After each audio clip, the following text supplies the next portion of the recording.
Apakah Satria Arta Pecatan TNI status WNI dicabut bisa pulang ke Indonesia? Ini penjelasannya. Satria Arta Kumbara Pecatan TNI Alkini jadi sorotan lantaran viral bergabung sebagai tentara bayaran Rusia untuk perang lawan Ukraina.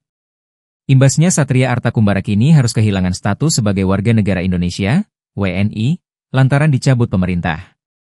Lalu apakah Satria Arta Kumbara masih tetap bisa pulang ke Indonesia?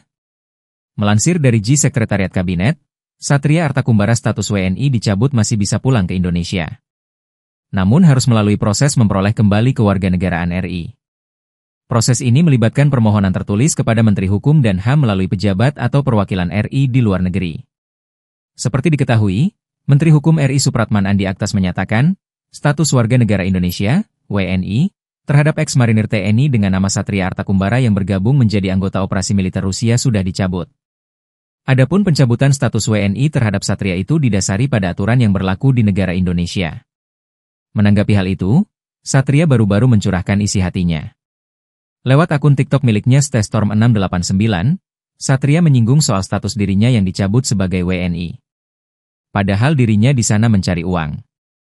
Kendati begitu, ia menyinggung oknum yang korupsi ratusan triliun namun hidupnya masih enak.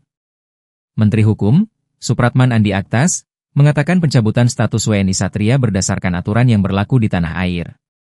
Adapun aturan yang dimaksud kata Supratman, dalam persoalan ini, Satria tidak memperoleh izin dari Presiden RI untuk tergabung dalam militer asing.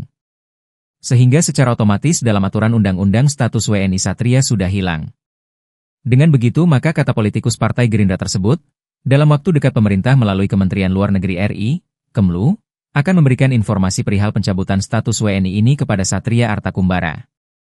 Pemerintah menurut Supratman, akan berkoordinasi dengan Kedutaan Besar, Dubes, Indonesia di Rusia untuk menyampaikan keputusan tersebut.